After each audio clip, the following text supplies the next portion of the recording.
Le gars qui a fait ces films-là, c'est Damien Chazelle, un réalisateur, scénariste et producteur franco-américain.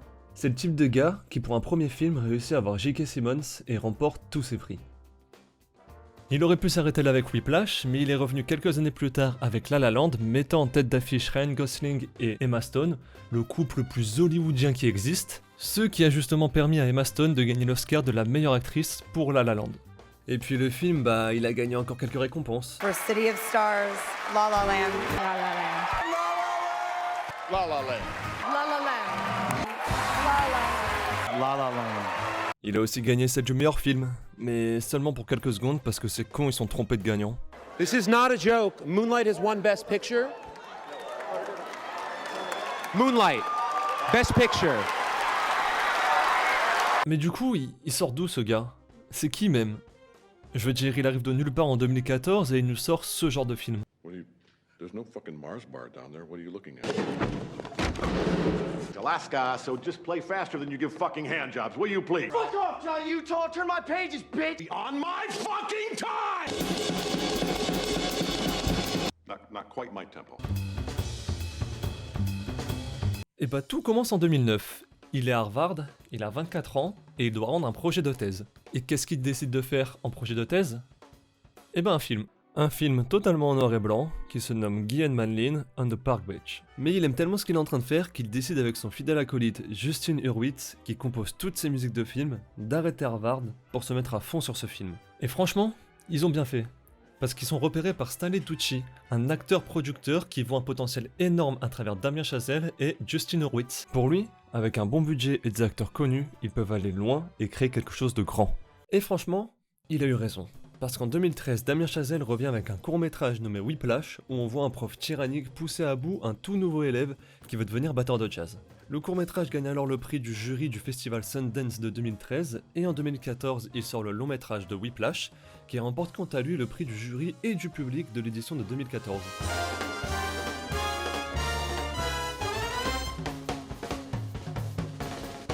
Mais du coup, c'est quoi son truc? C'est quoi la touche Chazelle?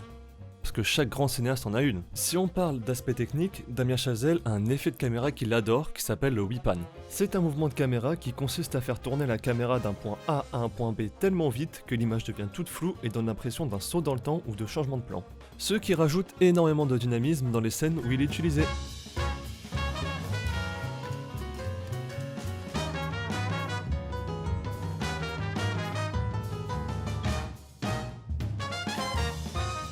Une autre marque de fabrique qui est présente dans tous les films de Damien Chazelle, peu importe le thème, peu importe l'histoire, c'est le jazz. Il a grandi avec le jazz, normal son père en écoutait. Il a même fait de la batterie pour devenir batteur, mais de rock à la base. Sauf qu'il a eu un prof au lycée, fan de jazz, qui lui rappelait bizarrement le prof de Whiplash. J'étais un batteur et amateur de jazz dans un orchestre très compétitif et avec un prof, un chef d'orchestre très très dur. Donc il y a des séquences exactement comme ce que j'ai vécu. You are a worthless pansy ass who is now weeping and slobbering all over my drum set like a 9-year-old girl. Ça lui a permis aussi de rencontrer Justin Hurwitz, son compositeur de film, qui était lui aussi amoureux du jazz, et avait pour ambition de devenir compositeur de musique dans le cinéma. Il y a aussi les couleurs, qui ont une place hyper importante dans ces films, car elles permettent de montrer les émotions et de raconter l'histoire sans même parler. Comme par exemple le bleu de Mia et le rouge de Sébastien, qui quand ils se mélangent font du violet.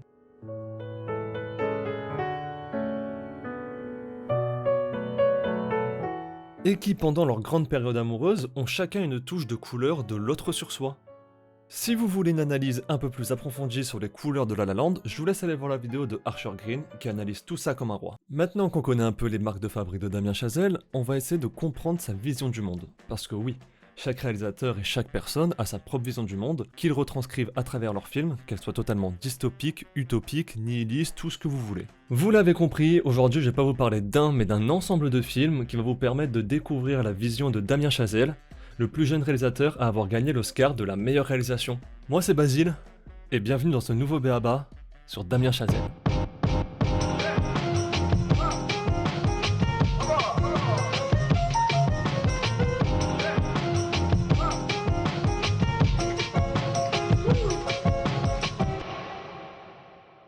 C'est quoi votre but dans la vie?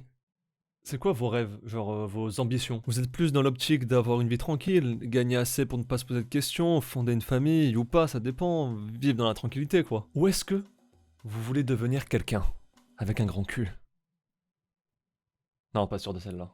Ou est-ce que vous voulez devenir quelqu'un? Est-ce que vous avez un rêve depuis toujours et que vous êtes prêt à tout pour le réaliser? Eh ben, c'est une partie du questionnement qu'on retrouve dans tous les films de Damien Chazelle. Dans Whiplash, on suit l'histoire d'un jeune de 19 ans, nommé Andrew, qui rêve de devenir le meilleur batteur de sa génération. Il est repéré par Fletcher, le meilleur prof du conservatoire, mais qui est tout aussi tyrannique. Et sous l'influence et les cours de Fletcher, Andrew va essayer d'atteindre l'excellence. Dans La La Land, le second film de Damien Chazelle, on se retrouve à Los Angeles, où l'on suit Mia enchaînant les castings les plus désastreux les uns après les autres, car elle rêve de devenir actrice. En parallèle, on suit Sébastien, qui rêve d'ouvrir un club de jazz, mais qui pour l'instant joue dans des clubs miteux, des chansons qu'il déteste pour subvenir à ses besoins. Mia et Sébastien vont tomber amoureux, mais leur amour aura du mal à résister face aux ambitions et aux rêves de chacun. Il y a ensuite First Man, où l'on suit la vie de Neil Armstrong et de tous les sacrifices qu'il devra faire pour arriver au bout de sa mission, aller sur la Lune. Et enfin, dans Babylone, on suit l'ascension et la chute de différents personnages dans un Hollywood des années 1920, rempli d'ambitions démesurées et totalement dans l'excès lors du passage du film muet au film parlant. L'ambition, l'envie de réussite et de grandeur de chaque personnage est l'un des points communs des films de Damien Chazelle. Pour autant, la fin de chaque personnage diffère sur beaucoup de points, mais arrive à rester assez similaire, mais ça on en reparlera plus tard. Pour certains, la finalité est assez satisfaisante, comme dans Whiplash. Andrew devient batteur d'exception et gagne l'approbation de son prof Fletcher lors d'un des meilleurs finales que j'ai pu voir de toute ma vie.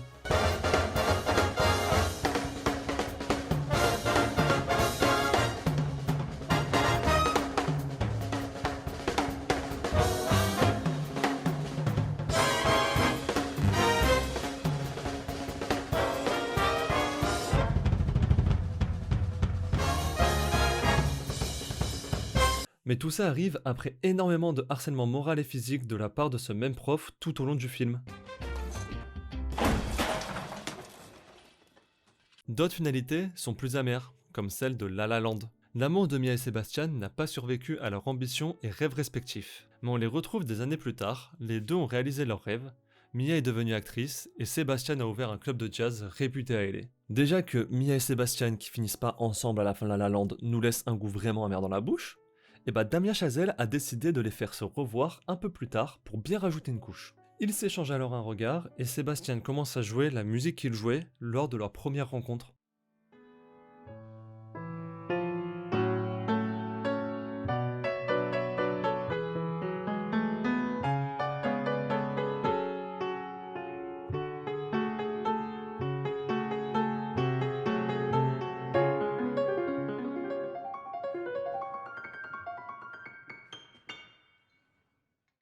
Ils s'imaginent alors la vie qu'ils auraient eue s'ils avaient choisi l'amour au lieu de leur carrière.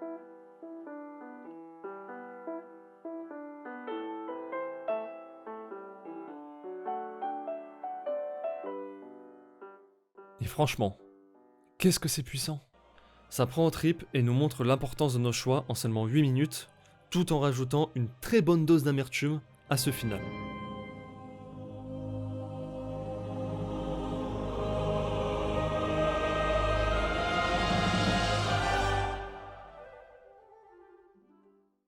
Il y a ensuite la fin de First Man. Neil Armstrong est revenu sur Terre et il attend sa femme avec qui c'est assez compliqué car il a vécu énormément de mauvaises choses durant l'entraînement de Neil pour aller sur la Lune et que malgré tout il n'a jamais abandonné le projet même si sa famille tombait en ruine.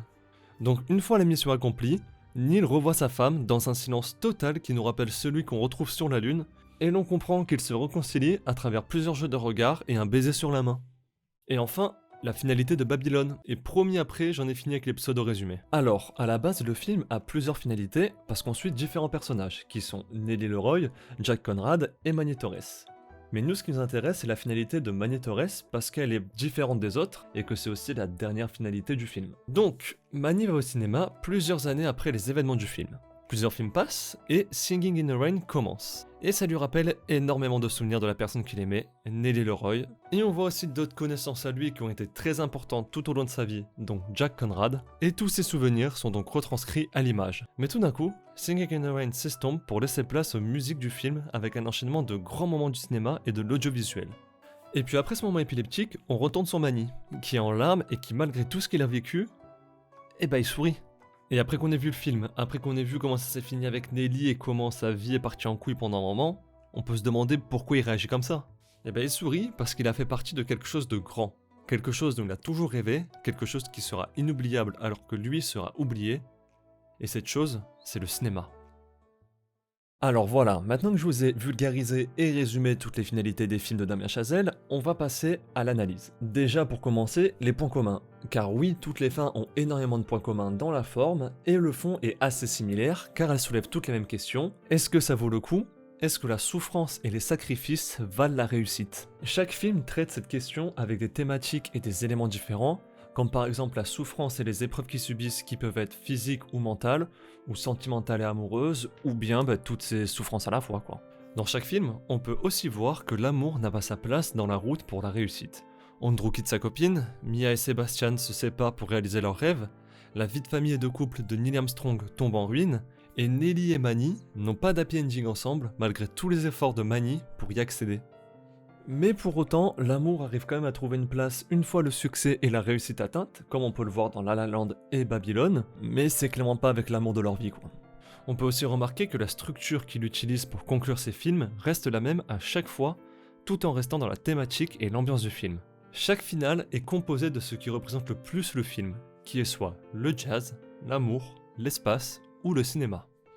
Il utilise tous ces éléments pour créer un final grandiose tout en créant une intimité entre le personnage principal et son objectif. Et pour réussir à faire ça, il met ce qu'on attend nous en tant que spectateurs le plus, mais aussi ce que le protagoniste a besoin de voir, de faire ou de ressentir lors du final pour pouvoir avancer dans l'histoire. Ce qui est grandiose pour nous spectateurs lors du final de Whiplash, c'est le retour d'Andrew sur scène et les 9 minutes de duel entre Fletcher et lui sur une musique de jazz. Mais tout ça en montrant l'intimité entre Andrew et son instrument et la concrétisation de son objectif qui est de devenir le meilleur batteur de jazz de sa génération et de gagner aussi l'approbation de Fletcher. Nous en tant que spectateurs, on est satisfait par ce final parce qu'il est magnifique à voir et il nous tient en haleine, et comme je l'ai dit il n'y a même pas 30 secondes, Andrew a réussi ses objectifs. Pour La La Land, ce qui rend ce final aussi coup de poing, c'est le choix de nous montrer le chemin alternatif de la vie qu'auraient eu Mia et Sebastian si j'avais choisi l'amour à la place de leurs rêves. C'est la chose qu'on aurait tous adoré voir comme vraie fin, mais ça sera en désaccord avec les idées de Damien Chazelle, et surtout, c'est la vie et ça se passe rarement comme prévu. On voit donc ce qu'on attendait tous pendant seulement 8 minutes, dans une mise en scène magnifique et assez old school qui nous rappelle les vieilles comédies musicales. Cette séquence rend aussi le retour à la réalité encore plus triste et laisse à nous et au protagoniste un goût amer dans la bouche.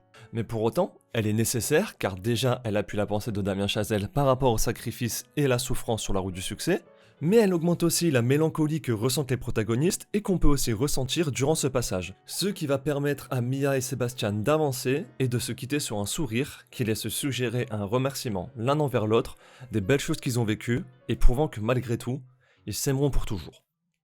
Il y a ensuite la mission Apollo 11 pour First Man, qui nous satisfait par sa mise en situation, ses bruits stressants dans l'intérieur de la fusée, son ambiance pesante due au silence de l'espace, mais aussi par la réussite de la mission mélangée à la fin du deuil de Neil Armstrong qui représente ce qu'il devait accomplir pour pouvoir aller de l'avant. Suivi par les retrouvailles et la réconciliation entre Neil et sa femme, qui se fait aussi dans un silence total comparé aux autres finaux. Façon très intelligente de nous rappeler le calme de la lune et de conclure ce film en restant dans le thème. Et maintenant, on va s'attaquer à la séance de cinéma de Manny dans Babylone. Ce moment le rend nostalgique et lui rappelle tout ce qu'il a vécu, comme on peut le voir au début, avec plein de moments du film qu'on revoit à travers l'écran. Mais comme je l'ai dit plus tôt, le moment doux et calme avec Singing in the Rain se termine pour laisser place à la musique du film et à des extraits de grands films du cinéma venant de toute époque. D'après Damien Chazelle, l'essence même du cinéma, les atomes du cinéma comme il aime les appeler, est représentée tout au long de ce montage.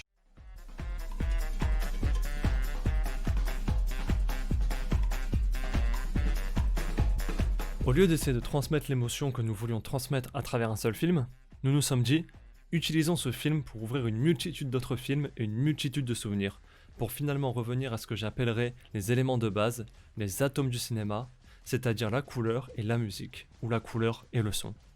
C'est juste qu'en fin de compte, tout se résume à ça, un spectacle son et lumière.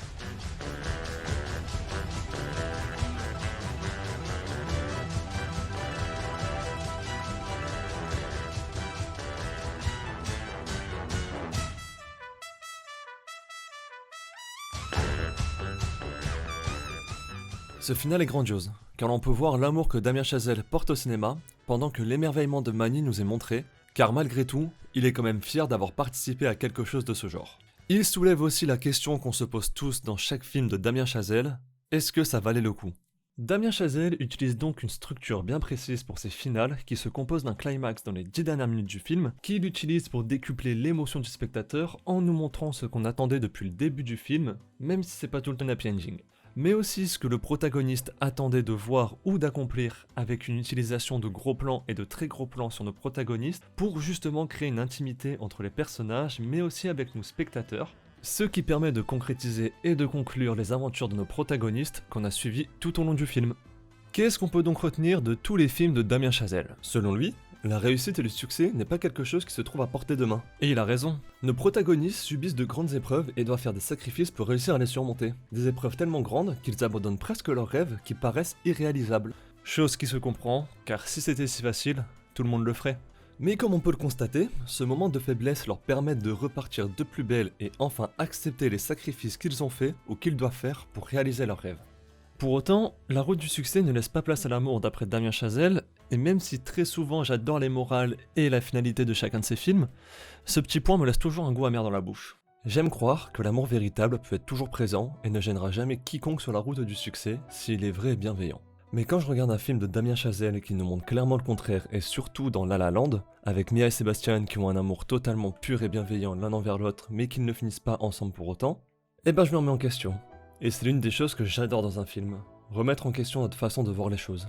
Pour Damien Chazelle, la réussite est un parcours risqué sous différentes formes, nécessitant un investissement complet de sa personne, avec aucun compromis disponible pour l'amour, car pour lui, la route du succès est remplie de grands sacrifices que l'on doit être prêt à faire, quitte à perdre l'amour de sa vie. C'est un carriériste, et on le ressent vraiment bien dans ses films, car tous ses protagonistes choisissent la carrière avant l'amour. Et la seule fois où un personnage décide de choisir l'amour avant la carrière, la fin est pas très joyeuse quoi. Après avoir vu les films de Chazelle, on peut se demander, est-ce que sa vision du monde est la bonne ? Est-ce que la réussite et la réalisation de nos rêves nous combleraient plus que de trouver l'amour de sa vie ? Est-ce que tous les sacrifices et les souffrances que les gens vont vivre sur cette route en valent la peine ? Damien Chazelle nous dit que oui. Andrew est devenu le plus grand batteur de jazz de sa génération. Mia et Sébastien ont tous les deux réalisé leurs rêves. Neil Armstrong est allé sur la Lune, Mani a lui aussi réalisé son rêve, et la décadence et la folie des années 1920 dans le cinéma a mené au cinéma que l'on connaît aujourd'hui. Celui qui nous fait rire, pleurer, celui qui nous énerve, nous déçoit, celui qui nous satisfait, nous émerveille, celui qui nous fait rêver.